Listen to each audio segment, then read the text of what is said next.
Okay, now it's time for us to read section 480A to 484C, or section 1 as we'll refer to it from now on, okay? We need to do the reading because the reading gives us the more in-depth understanding of the arguments and how they've been developed, okay? It also allows you to generate what you need to get really good marks, which is basically to get your own insightful understanding of the text.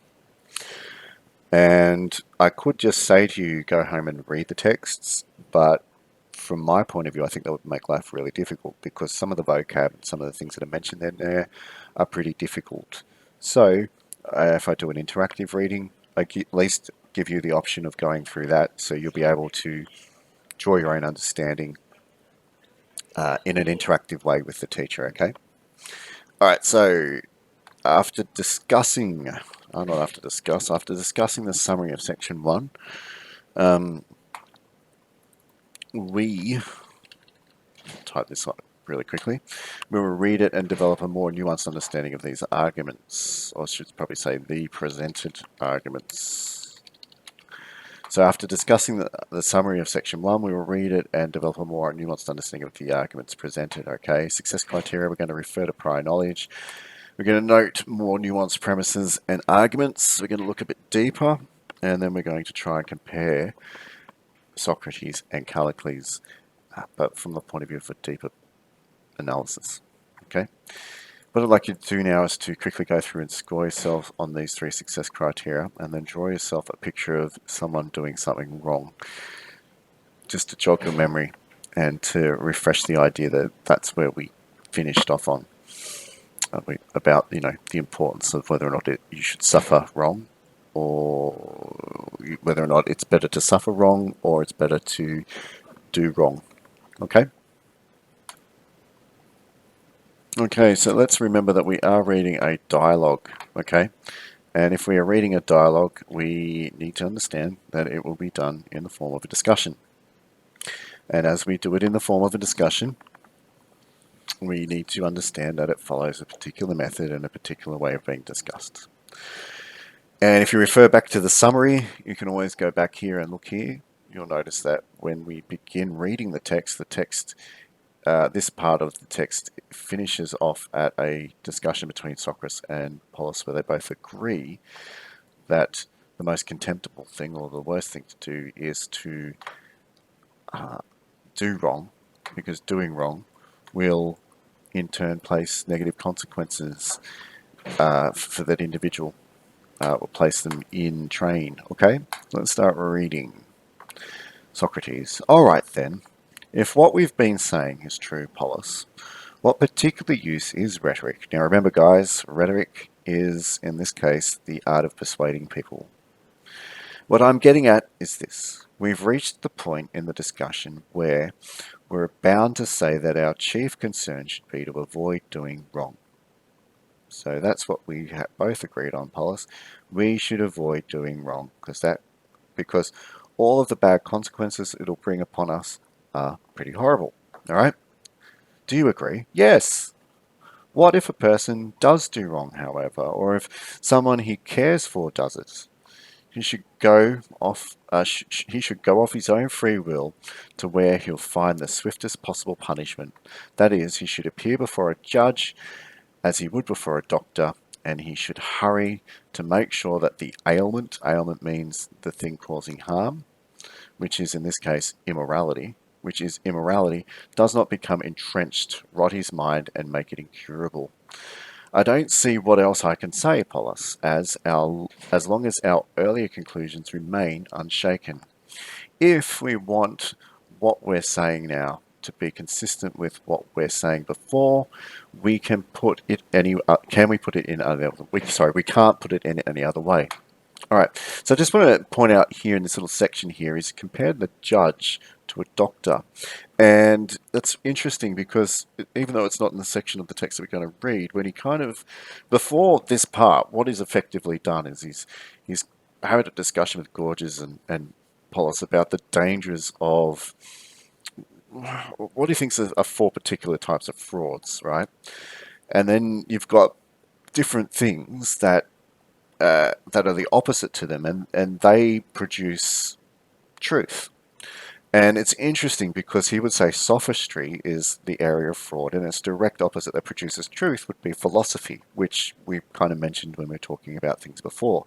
But it's also interesting to see that he says, like, this is strange, but it's true, he believes this, that you've got cookery, being able to cook food and make it taste good is almost like sophistry in a sense because it practices the art of deception when really what you need to focus on is medicine and nutrition. They're the practices, the opposite practices that bring truth.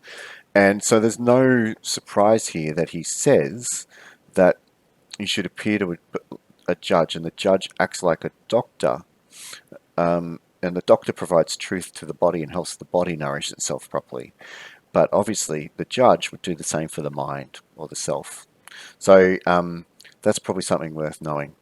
But here, we've definitely got an argument that says, look, you've got to look after yourself. And if it's someone you love that's done something wrong, they need to go look after themselves, have a punishment, and cure themselves of the immorality. So you should probably take a note.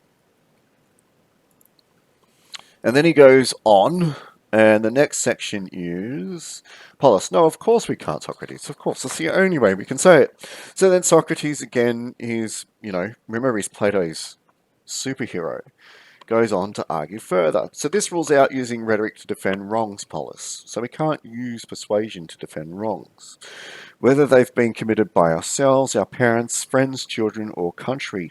We could only find a use for rhetoric, in fact, on the opposite assumption that our first priority should be to denounce ourselves, and then, secondly, any of our family and friends who happen to be doing wrong at any time, and that we should make it any crime that they commit in public, then concealing it so that they can pay the penalty for it and get well again. So this is strange because last time here, and I think I got this wrong, and that's important to notice that when you're putting together an interpretation, occasionally you will get things wrong. We said rhetoric denounces you and denounces your family, but I honestly thought that was made rhetoric a bad thing. But what he's saying here, and you should record this, because again we're getting into the nuances, is that rhetoric has one good use in this case, which is to persuade people and denounce people if they've done wrong, or to denounce yourself. So there we have a nuance, right? Something that is much subtler and much more, that contradicts our previous interpretation. And I'd like you to note it down. Okay. So that's the one positive use of rhetoric. And from this point of view, we should require ourselves and everyone else not to flinch, but to put a brave face on and submit courageously and fearlessly to the cautery and surgery of the doctor, as it were. In this case, the judge who might impose the punishment. The doctor's being used as a metaphor. With our sights set on goodness and morality, we should take no account of the pain. So we're trying to make ourselves good. We should submit to the lash if that's what the crime warrants, or imprisonment if that's what we deserve. If we're fined, we should pay up. If we've earned exile, we must go. If the penalty is death, we should let ourselves be executed. We should be the first to denounce ourselves and the people close to us, and the use to which we should put rhetoric is to expose their crimes and save them from the worst of all conditions, which is immorality. Shall we commit ourselves to this view, Polus, or not? Now, one thing I don't think it's been pointed out when we're talking about the context of this, is before this discussion, Socrates says something along the lines of the self or the person or the you or the soul, whatever you are, you need to be aesthetically beautiful and aesthetically pure. And you can only do that if you are good, if you achieve the highest good. And the second that you do something wrong is where you kind of put a mark or a black stain on that aesthetically beautiful self. And the only way to get back to being the beautiful, perfect, pure you is to purge that immorality, is to take it out of you. And that's through punishment. So now that you understand that context, you understand why he's saying, Polus, you and I both agree, you need to punish yourself and endure the penalty in order to purify yourself back to that beautiful version of you, which was perfect, immoral, pure. Okay? Polus, it sounds extraordinary to me, Socrates, but I suppose, to your mind, it fits with what we were saying earlier. Socrates, the only choice we've got then is between undermining those earlier conclusions or accepting this view as their logical consequence. Yes, yes, that is right. So yes, of course, if you want to have a pure, beautiful person, be closest to the good and closest to being divine, then this is what you have to do, and it's all logical. Take a note. Now, taking the converse situation, which means in this case it doesn't mean the opposite situation, but it just means another situation. And assuming that in fact one should harm anyone, an enemy for instance, then as long as you aren't having wrong done to you by a given enemy, which is something to which to watch out for. So he's saying, don't let bad things happen to you. You should still watch out for it. And he's doing wrong to someone else instead. You have to use all of your verbal and practical resources to try and ensure that he does not get punished and he does not appear before the judge. Hang on, I'm so confused. I'm confused because I think that in this case, wouldn't you want to make sure that he gets punished? Let's just see if I can read this again to make sure that I'm clear. All right. So it says, taking the converse situation and assuming that in fact one should harm anyone, enemy for instance, then as long as you aren't having wrong done to you by a given enemy, which is in something to watch out for, and he's doing wrong to someone else instead, you have to use all your verbal and practical resources to try and ensure that he does not get punished and does not appear before a judge. So I think it's not directly said, but what he's saying here is the danger of using rhetoric. If you're using rhetoric to defend this person who has done wrong to someone else, you would have to use all your verbal and practical resources to make sure they don't appear before a judge or they get off scot-free. And if an enemy of yours does appear there, you have to come up with a way for him to escape and avoid punishment. If he's stolen a pile of money, you have to make sure give it back, but keeps it and spends it in its godless immorality on himself and his acquaintances. If death is the penalty for his crime, you have to keep him alive, preferably forever, so that he never dies and his iniquity goes on and on. But if you can't manage that, you better ensure that he lives in his state of wickedness for as long as possible. These are the kinds of circumstances which I think rhetoric has some use. So he's saying, look, if someone does something bad to you, but you're using rhetoric, not truth and philosophy, then obviously the only way that you could use rhetoric is to help that enemy who did something bad to you avoid punishment, avoid consequences. Now, it's badly written. I'm like, what the hell are you talking about? But he kind of wraps it up and makes sense to us when he says, these are the kind of circumstances in which rhetoric has some use, Paulus. I can't see that it's any particular use to a person with no criminal intentions. Maybe it's no use at all in that situation. Nothing came up in the previous discussion to make me think it is. So here we have little Plato's discussion addition here. In exasperation, Callicles joins the fray. So Callicles is hearing this and getting upset. What the hell are you talking about? He cannot believe that Socrates seriously holds these revolutionary views. Socrates replies in metaphorical language that he is certainly voicing his inner convictions, and contrasts this with the worldly Callicles' obligation to voice only what accords with the changing whims of the populace. So here Plato is saying Callicles is going to bring up words or points of view that are pretty much the words of the masses or the populace. Callicles locates Polus's mistake in conceding that doing wrong is more disgraceful than suffering it. He claims that his view is merely a convention designed by the weak to suppress the strong, and argues that might is right, but by natural law.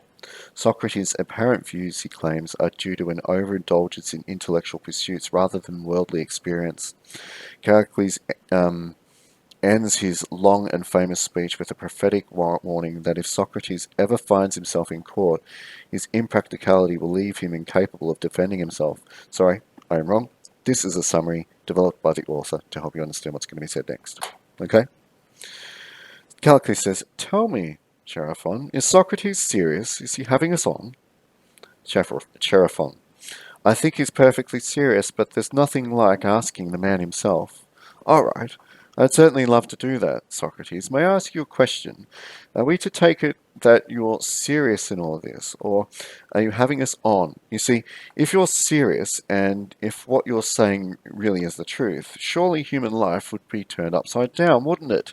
Everything we do is the opposite of what you imply we should be doing.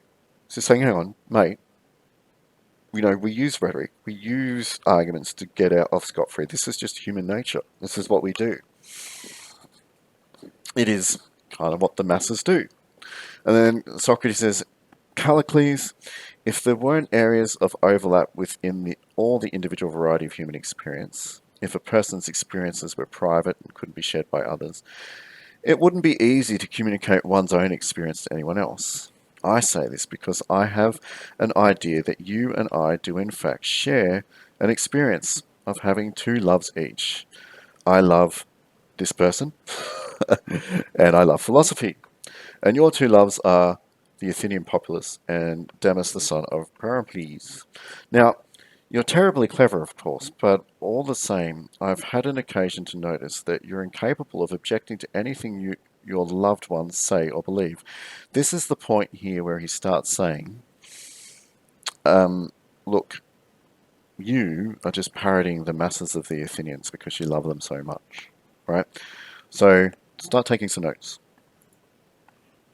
okay? And he goes on, remember that ancient Greece and ancient Athens was basically a democracy, but for rich dudes. So an assembly was where they met to discuss these issues. So if in the assembly the Athenian people refuse to accept an idea of yours, you change your tack and say what they want to hear. And so that's what rhetoric is. I mean, one of the rhetorical devices is to change and adapt to the audience because you want to persuade them. And your behavior is pretty much the same with that good-looking lad of Pyrilampes. I have no idea who that is. For instance, you're so incapable of challenging your loved ones' decisions and assertions that if anyone would express surprise at the extraordinary things that cause you to say once in a while, you'd probably respond, if you were in a truthful mood, by admitting that it's only when someone stops them voicing these opinions that you'll stop echoing them. So he's basically saying again, you love Athens so much, you're a conformist, you're just going to parrot what these guys say. And that's more or less what you're bound to hear from me as well, So rather than expressing surprise at the things I've been saying, you should stop my darling philosophy voicing these opinions. You see, my friend, she's constantly, and this is philosophy, repeating the views you've just heard from me, and she's far less fickle than my other love. I mean, Alcibiades says different things at different times, but philosophy doesn't, remember, guys, because it speaks the truth. But philosophy's views never change because they are true. And what you're finding puzzling at the moment is the typical of what she says. You are here throughout the discussion, however, so it's up to you either to prove her wrong by showing, as I said a short while ago, that wrongdoings, particularly unpunished wrongdoing, is not absolutely the worst thing that can happen, or to leave the notion unrefuted. But you leave it unrefuted, but if you leave it unrefuted, then I swear to you, by the divine dog of the Egyptians, I don't know what he's talking about there, that it'll cause friction between you and Callicles. There'll be discord within you and your life. And yet, my friend, in my opinion, it's preferable for me to be a musician with an out-of-tune lyre or a choir leader with a cacophonous choir.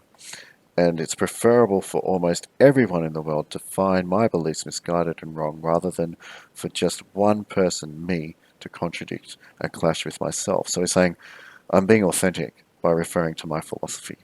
And he says that pretty much by slagging off on him. And he's saying, because of the way you live your life, Callicles, if you were to agree with me, that would be quite tough because then you'd have to change the way that you live. Okay? Take a note. And of course, Callicles goes, oh, wow, here we go, right? I'm going to take you on, You tried to whip me down, now it's my turn to whip you back. Spoken like a true popular orator. Orator obviously meaning it's related to oral presentation, so speaker. Spoken like a true popular orator, I'd say Socrates. all that passion, but it's only because what's happened to Polus is exactly what happened to Gorgias, and Polus told Gorgias off for letting you manipulate him into that situation. You asked Gorgias whether he'd teach morality to a hypothetical pupil if he's who had come to learn rhetoric and didn't already know what was right and what was wrong. And Gorgias, according to Polus, was embarrassed to say that he would, because people would typically be offended if anyone said that he couldn't teach it. So what he's saying basically here is, in a previous discussion that we haven't read yet, he's basically saying you manipulated Gorgias into saying that he would teach morality over rhetoric. But, if he said no he wouldn't, then he'd be embarrassed, wouldn't he? You know. And then you could logically make this prediction. Okay, then. Well, therefore, teaching morality must be something we have to do by social convention. Do you get where he's coming from? All right. So it was as a result of this concession that he was forced to contradict himself, and Polus went on to point out that this is exactly the situation you relish. You love it when people contradict themselves. He was mocking you then, and I think he was right to do so, but now it's his turn. Exactly, he has the same thing has happened to him. In other words, he's saying, you've manipulated Polus into saying something he shouldn't have said. To be specific, where I think Polus was at fault was in agreeing with you that doing wrong is more contemptible than suffering wrong. Okay, that's a key point brought up in the summary. You should know that by now. You should know it really well. It was this admission of his which enabled you to tie him up in logical knots and muzzle him. He was just too embarrassed to voice his true convictions. Take some notes. Okay. So you pretend that truth is your goal, Socrates, but in actual fact you steer discussions towards this kind of ethical idea. So what he's saying is, hey man, you conflate truth with some kind of ethical principle, right? Ideas which are unsophisticated enough to have popular appeal, which depend entirely on convention, not on nature. So he's saying Callicles, and you might want to write this down, identifies, and it says here in this quote, that ethical ideas are ideas that are not that sophisticated. They just have popular appeal.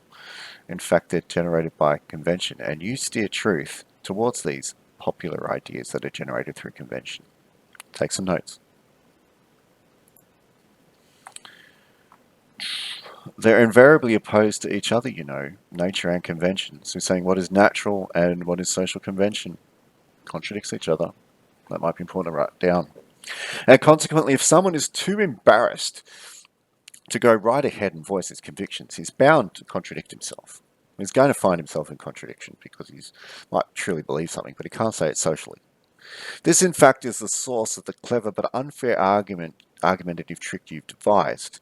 If a person is talking from a conventional standpoint, you slip in a question which presupposes a natural point of view. And if he's talking about nature, you substitute convention. So what he's saying is, you're tricky. You are tricky, Socrates. If someone appeals to nature, you'll then add something that has to do with social convention. You're tricky, Socrates. Because if someone appeals to nature, someone appeals to convention, you'll then add something which appeals to nature. You always find a way to go between what we defined up here, guys, as the nomos and the physis, remember? These two concepts that are being discussed at the moment. If someone brings up an argument related to the physis, you'll talk about the nomos.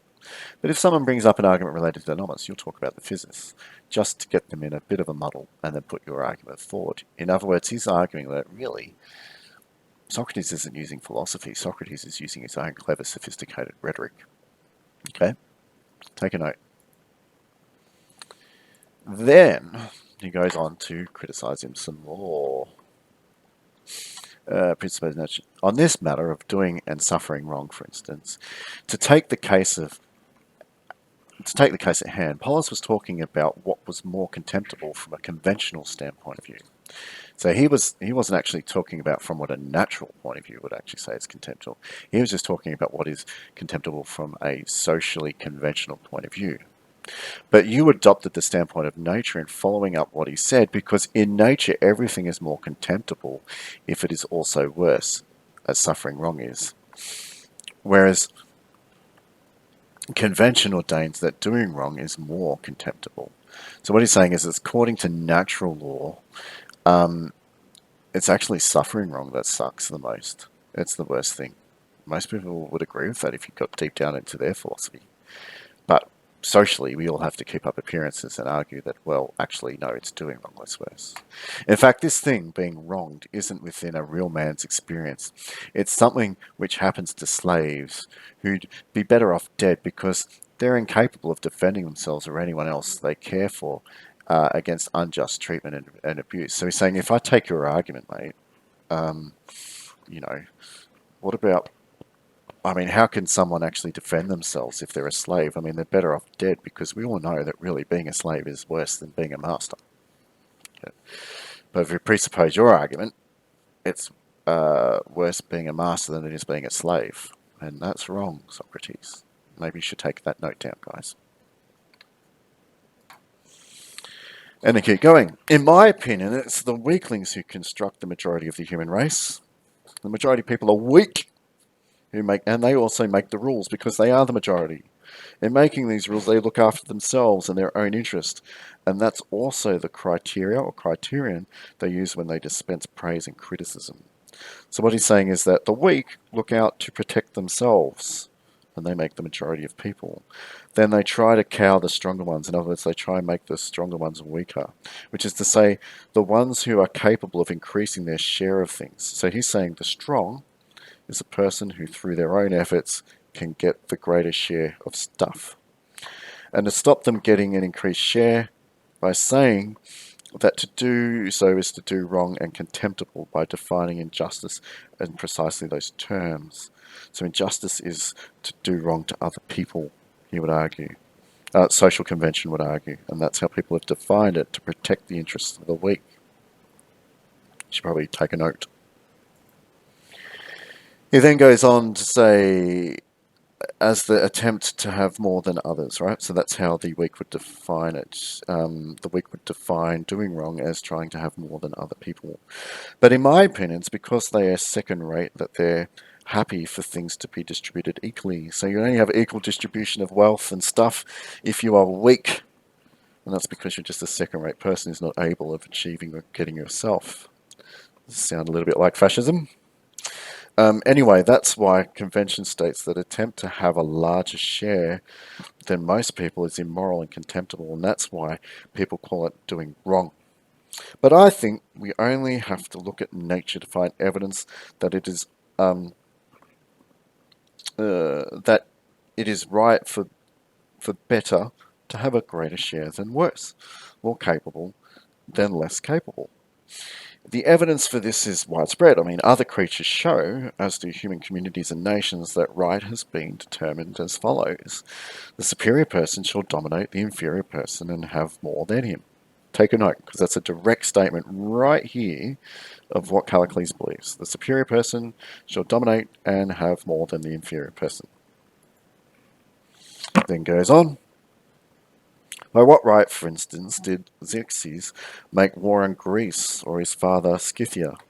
Not to mention countless further cases of the same kind of behaviour.